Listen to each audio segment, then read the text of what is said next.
Black women, if you're experiencing chest pains, headaches, hair loss, anxiety, the Sunday Scaries, I could go on,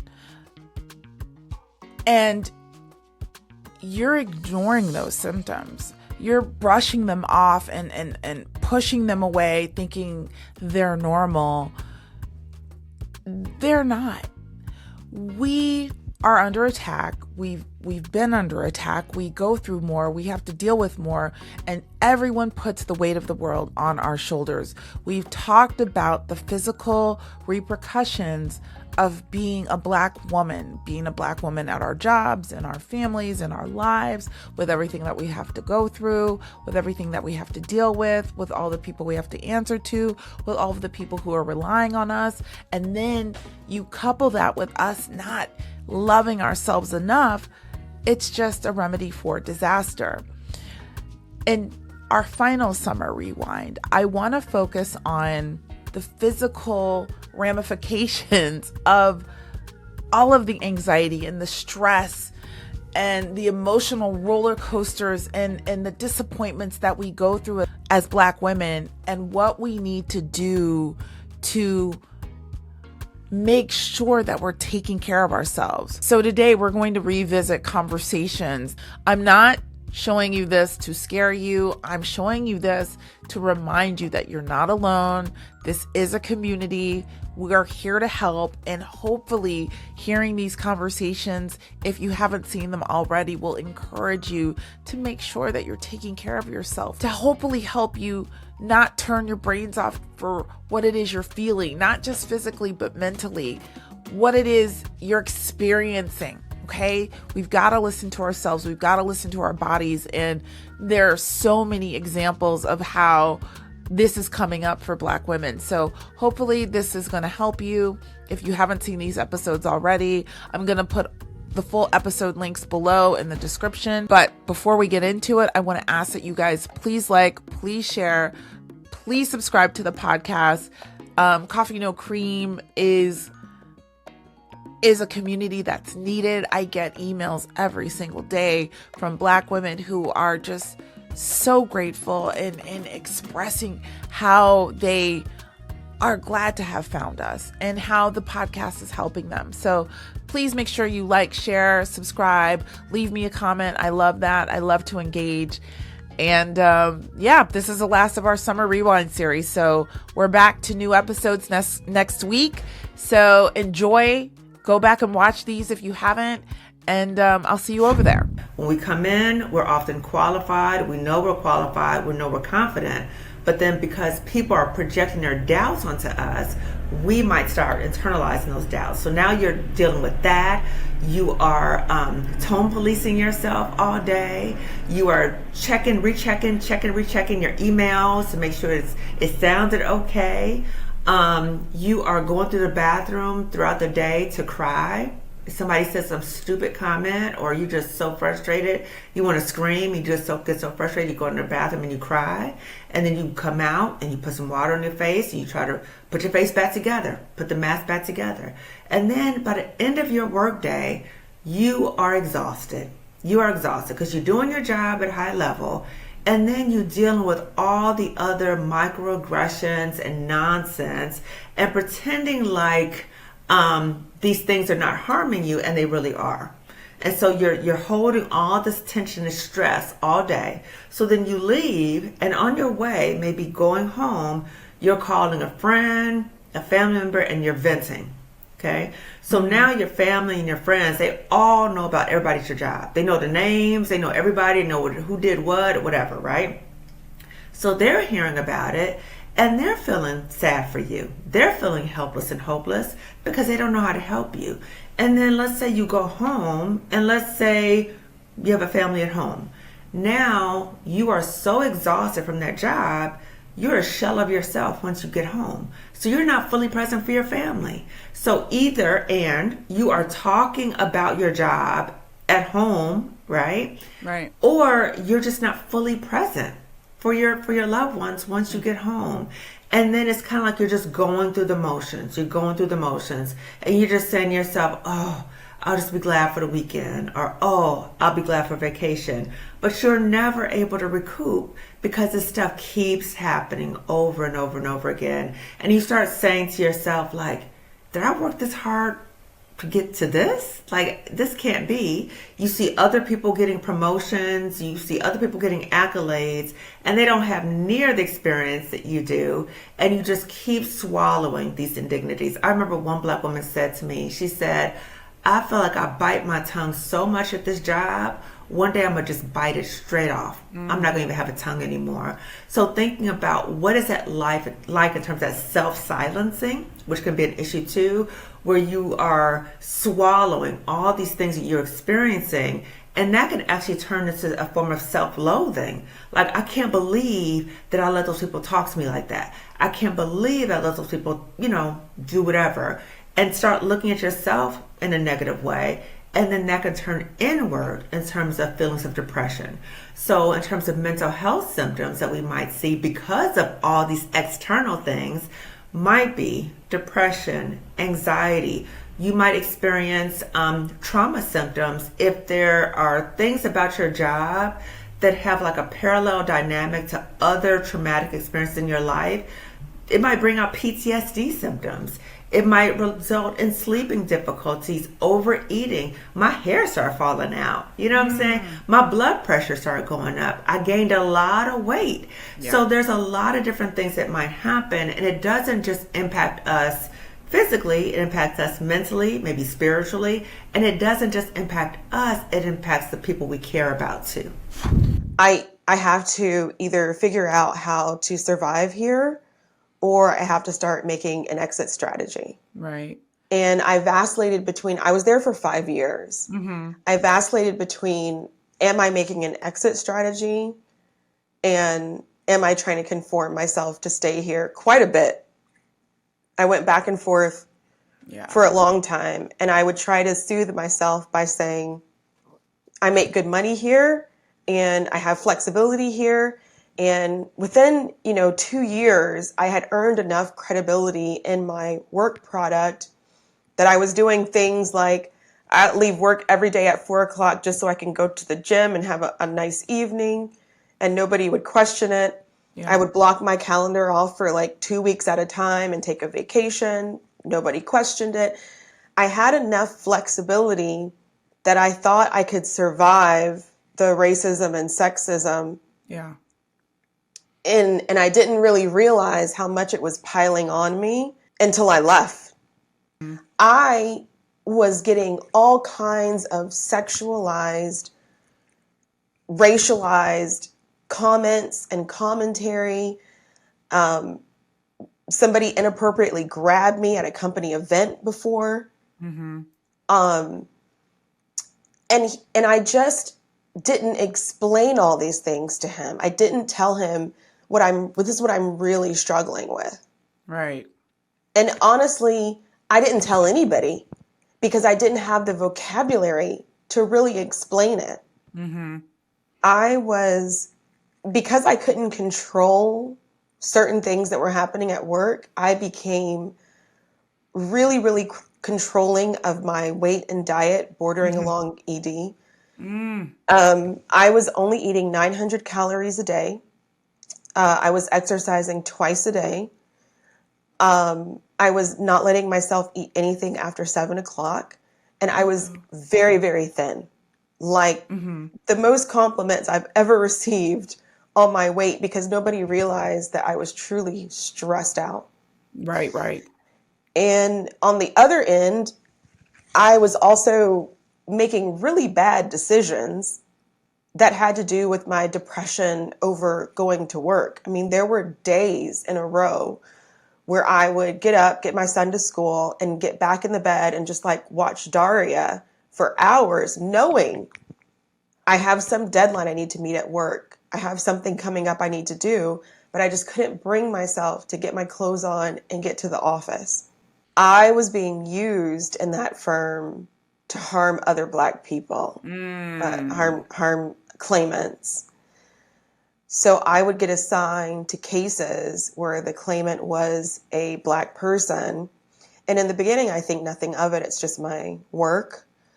But when I go into the rooms for the depositions and I'm the only other Black person in the room, I understand that person doesn't see me as an enemy, that other Black person.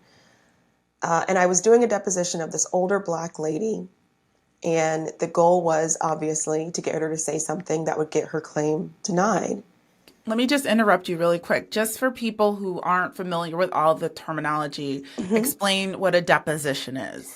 So a deposition is when you take somebody's sworn statement before you go to trial, and that sworn statement can be used to either help their claim if they're staying consistent with their own statement and with their medical records, or it can be used against their claim if it is inconsistent with their medical records or inconsistent with statements they've given previously. Okay. So this woman's situation was one that was quite complicated. The issue was not whether she was hurt or not. The issue was which insurer was responsible for the hurt. So I want to get my client off the hook for being responsible for her hurt. So I need her to agree with me. So you're working for the insurance company. Okay, gotcha. Yeah. And I realize in this deposition that the only reason this woman is agreeing with me, because it's to her detriment to agree with me, it's because I'm the only other Black face in the room, because I have a strong Southern accent when I'm down there, and they're purposefully sending me to South Georgia and Middle Georgia for these kinds of claims. So in the course of the conversation, like in the course of the deposition, I said, I can't keep waffling. I got to get out of here. You said that to yourself? To myself. How long did it take you? How many times did they do that before you picked up on it? It was the most obvious in that occasion, but it definitely happened before that. It was the most obvious then. And there was something that happened that made it the most obvious. It was something that she said to me. Darling, honey. There was something that she said where I was like, oh. Yeah. She No. trusts me. No, I can't do this. So that's one thing I wanted to make sure that I mentioned, that it wasn't just coming from one side. It was coming from all sides. All sides were like, you cannot stay intact and be the person that you claim to be and be here. You can't. So I did things to try and appease myself before I left. Like, I started sitting on citizen review panels. I started doing volunteer stuff. Because remember, like, I've earned enough stat at this point that I could just take time off and they won't say anything to me. Right. So I was doing all these volunteer things thinking this will satisfy my soul. But, with that woman in that deposition, I said, there's no amount of volunteer work I can do to recover for the harm that I'm doing on this other end. So I got this idea sitting in the conference. I can leave the country too. I can leave the country and figure out how to reset while I'm out. And maybe someone will take me more seriously if I have that cultural experience and if I can pick up a language.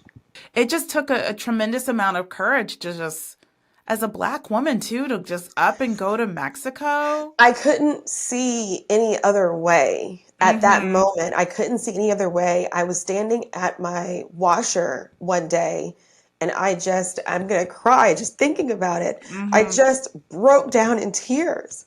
I couldn't even stand up straight at the washing machine. I said, I can't continue like this. I am dying on the inside. Right. I can't do this.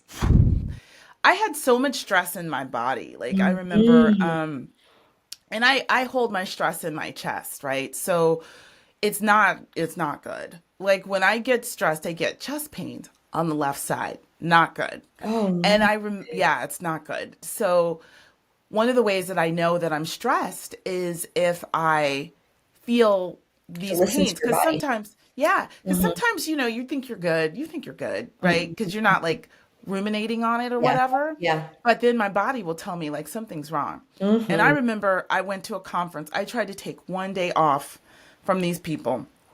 And the stress in my body wasn't just in the front this time though. It had gone through, it was like I was feeling it in my back, like all Oh the way gosh. through. It was so much tension. Mm-hmm. And when my therapist said this to me, it's like I was trying to prove Mm-hmm. to them. And I'm like, first of all, they've brought in somebody ill-equipped, unqualified, other than the fact that he's this woman's son, Yeah. to even be talking to me, Yeah. right, Yeah. about this. Yeah.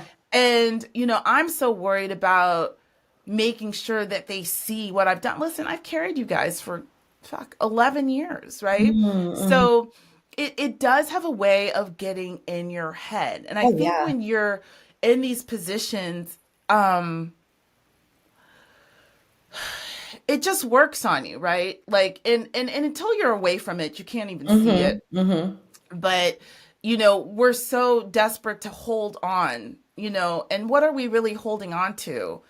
Uh, Oh, a diseased body, totally. mental issues, all of the things.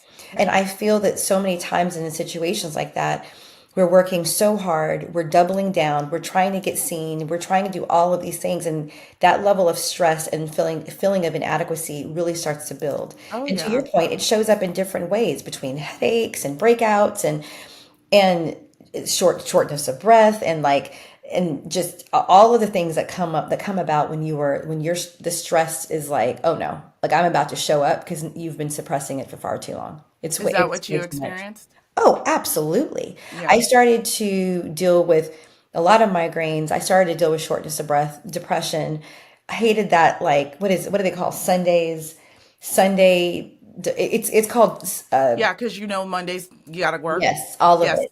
And Yeah. knowing that's coming, and knowing that it's not like you're in an environment that's welcoming and loving and understanding. They say that, but it's not that. Or you have a Right. company that's saying, at the time when DEI was the buzzword, oh, we Mm-hmm. really believe in cultivating, stronger relationships and DEI, we stand on this and we stand on that. And it was cool to do it until it wasn't, right? So I'm really thinking that you had people advocating for you, and in all actuality, it was just a buzzword to fill so people could look at them in a more favorable way. And it's Yeah. not really being acted upon, but instead you're still being separated, but in a most diabolical way. Do all the things, but then also don't be afraid to pivot. Right. Pivoting is huge. Like you can't get so stuck in the idea of what you think your life is supposed to look like. Like you Mm-hmm. need to be flexible. You need to be nimble. If you're feeling like, and catch it early. If you are in a place where you do not like where your career is going, stop telling yourself that's the only job, that's the only Yeah. career because you got a degree there. Like you need to start to listen to yourself so you can be your happiest. And when you are the happiest, that's when you make the most money. People always say True. it's like, it's not about making the money. It's like when you are happy and you're actually doing the job, the money will come to you. It will. So definitely go into it knowing that versus going and you get your job and then you have to retrain your brain, because it's harder to retrain your brain versus going in and it already being established is pursuing your happiness and being steadfast in your thought process around what you want your life to be and making your life. And if you believe in God, whoever your God is, keep God first.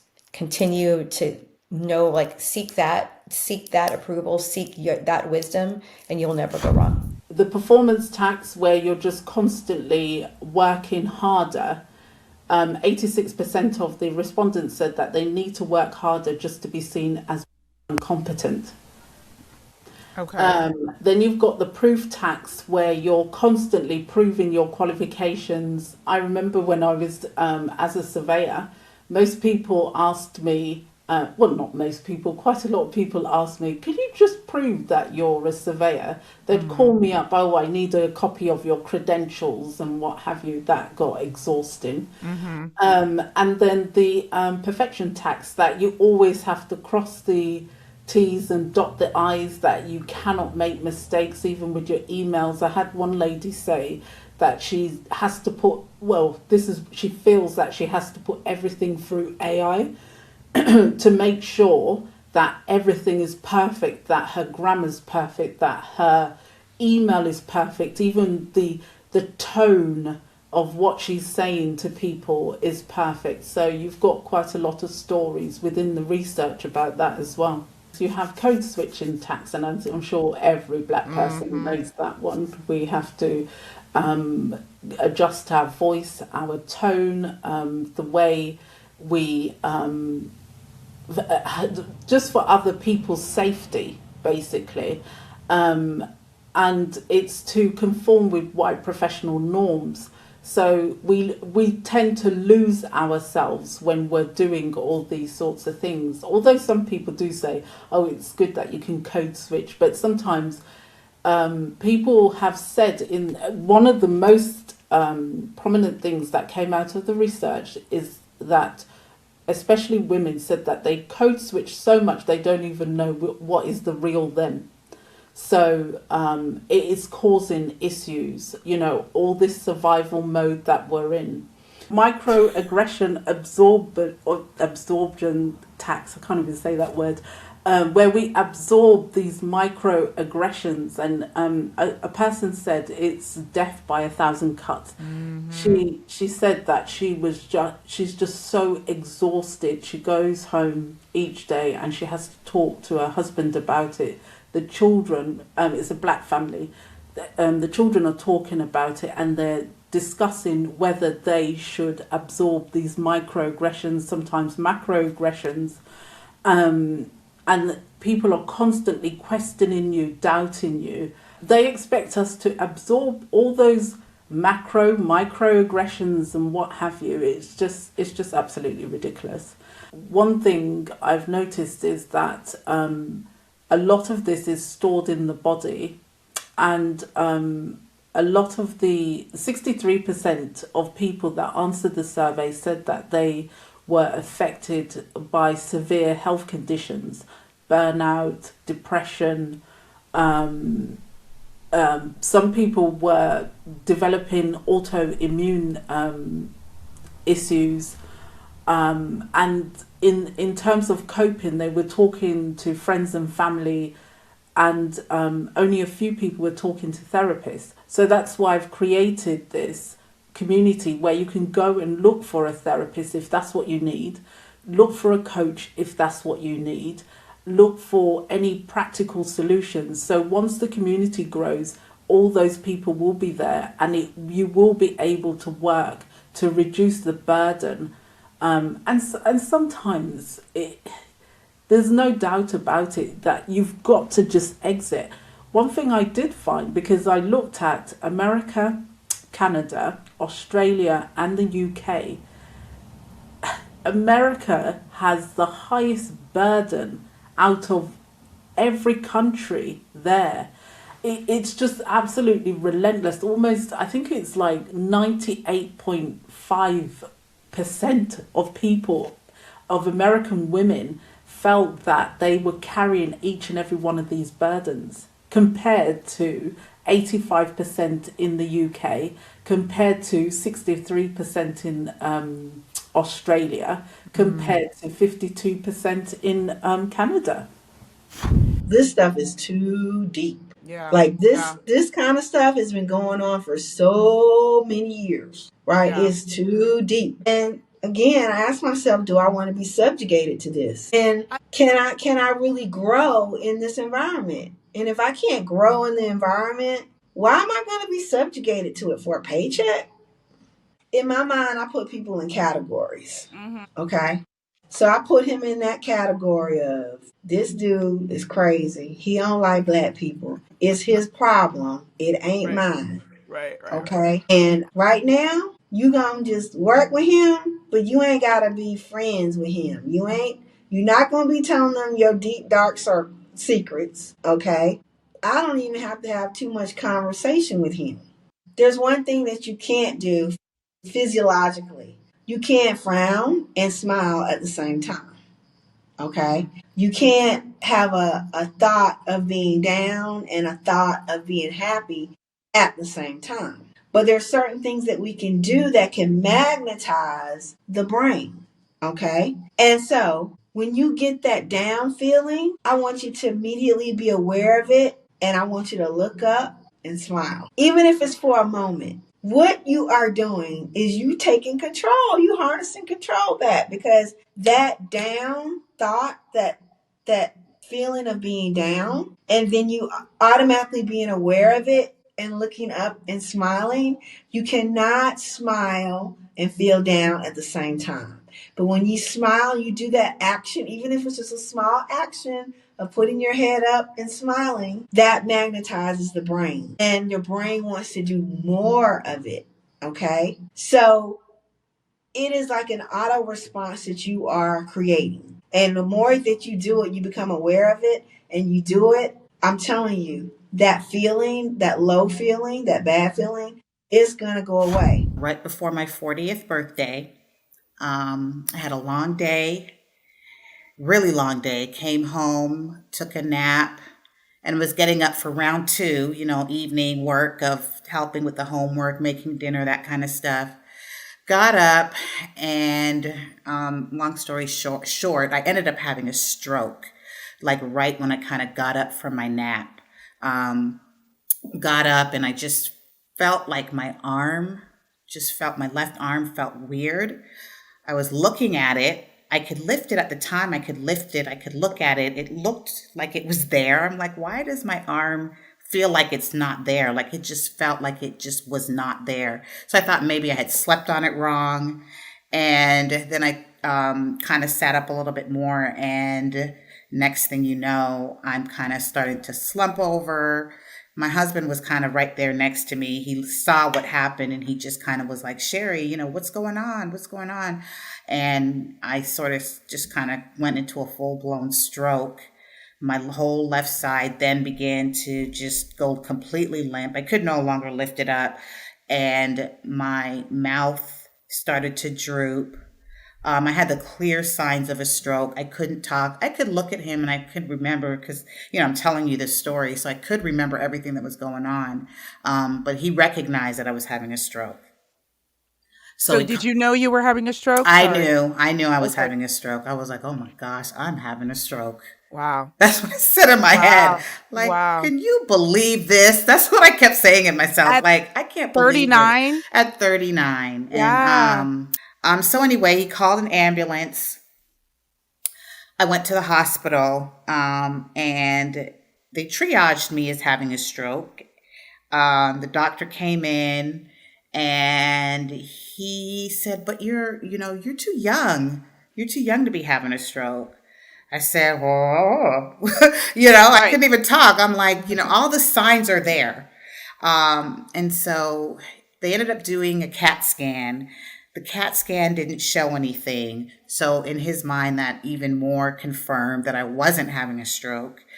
So he at the time diagnosed me with an uncomplicated migraine. I didn't have a headache or anything, but that's what he diagnosed me as. And so he put me on a plan of care for somebody who has a uncomplicated migraine, as opposed to somebody who's having a stroke, which would have required me to go to the ICU to get, at the time they could have at least started the clot busting medication that could have saved my life. But they took a different path and they sent me up to a regular room and said that I was going to have an MRI in the morning and see if they could see anything further. Ended up having the MRI in the morning, and that's when they saw the clot in my brain, and they had to life flight me to another hospital, to Grady Memorial in Atlanta, where at the time they were the only ones that had neurosurgeons that could perform the procedure that I needed to save my life. Mm-hmm. And they did what they call an emergency thrombectomy, which is a removal of a clot from my brain. And it saved my life, and all because the doctor, who was black, he was a black guy, came in, and even though I was triaged as my husband recognized a stroke, I knew I was having a stroke. The nurse knew everybody said I was having a stroke except for him. He said, you're not having a stroke, you're too young.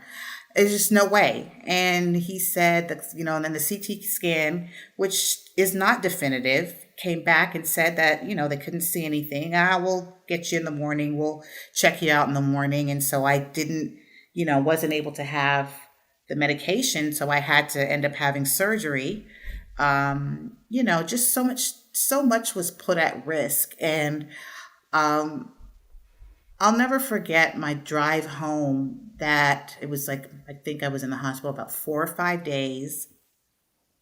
And then, came home and was on outpatient physical therapy and such. But when I got home, when I was driving home, I just remember driving down the street and just thinking, I almost never saw this street again. Right. It just was just like a real aha moment that was always almost kind of scary as well. Like, wow, like just like that, I really almost died.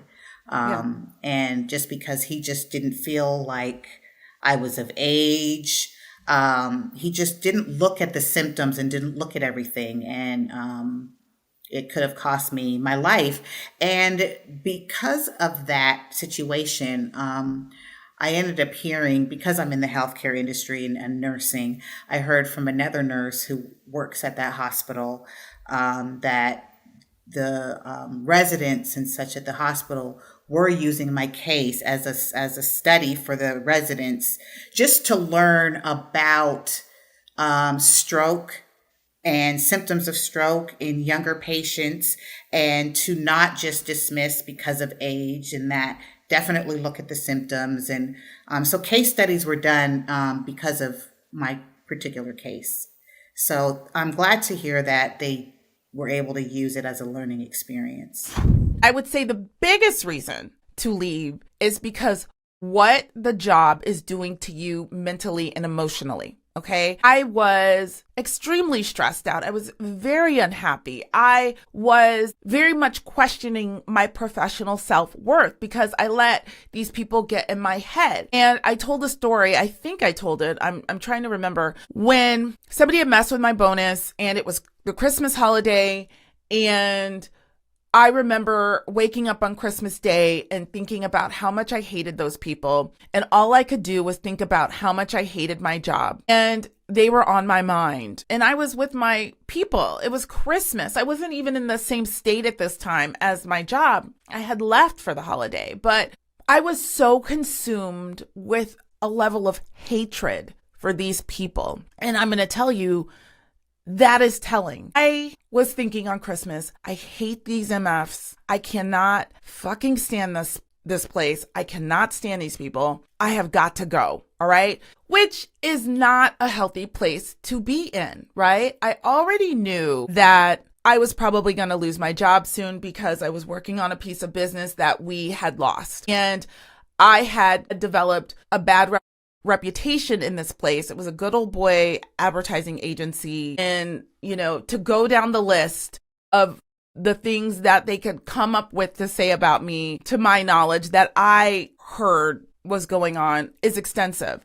But for me to be concerned or thinking about them on my holiday was really my breaking point. So I remember saying to myself, I needed a word, I needed a sermon, I needed something. And I went to the bookstore the day after Christmas, and I had found, Battlefield of the Mind by Joyce Meyer, and I suffer from anxiety. I suffer from chest pains. This is how my stress shows up physically. And I was dealing with this a lot, just constant worry, constant stress, right? So when I started reading that book over that break, it was like, the clouds started to open. It was like my stress was being released. And I did not want that book to end because I was able to put, scripture and apply it to my life and see, this is a problem. I've got to do something. And that was about the time I decided I'm moving to Los Angeles. I'm just moving, right? So I say that all to say, if you are in a mental space where you are just unhealthy and unwell, we have had this conversation numerous times. I talked about it with Abby, the attorney. I talked about it with Michele Hardiman Forbes. I almost forgot her married name. I've talked about it with several of my guests. This is not healthy for us Black women, right? And a lot of times we feel so tied to these jobs because, again, if you're my age and you still have parents around, I'm talking to my dad and he's just like, I don't understand. He's a boomer. He's like, you've got benefits, you've got a job, you've got health insurance. You need to let those people fire you. Let them fire you. And I did. I never quit because I wanted to quit so many times. He's like, let those people fire you. And that actually sort of worked out later because this was happening around, I left that job in 2007. And then in 2008, we were in this huge recession and Obama kept extending and extending unemployment. So I would get unemployment, but it wasn't like you could really live on those extensions, right? So I was, listening to my dad and all of that, but I was struggling. I was really in pain inside. I recommend therapy, right? Because there's so many things that we as Black women have to deal with on a daily basis, which researchers are also showing that now we're dying at earlier ages because of all of this stress. So if we think about, you're dealing with all this stuff, but you need to pay attention to how you're feeling. You know what I'm saying? Like if your shoulders are tight all the time, you're having difficulty sleeping, you have to pay attention to the symptoms of what's happening and go to therapy and be honest with your therapist. I would recommend a Black woman therapist, and be open with what your experience is. And the therapist is able to work with you to identify what is the source of why you feel the way you feel. So hopefully, guys, the clips that I shared with you today on this final Summer Rewind episode will encourage you to listen to your body, listen to your mind, listen to your heart. Don't ignore the signs and the symptoms that you're feeling. You can become very, very sick if you allow some of the pressures that we experience on these jobs to really get into you. Really, really, really take care of yourselves. I cannot stress that enough. Any way that we can help, any way that I can help, shoot me a message, let me know. Talk to us over in the Facebook community. And yeah, I guess that's the end of our Summer Rewind. I hope you guys have enjoyed it. It's been fun for me to recap and look at all of the great conversations that we've had and see how far we've come. And I will see you guys next week when we have a brand new episode for you. It's going to be a good one. And yeah, that's it. So guys, have a great rest of your week, and I'll see you in the next video.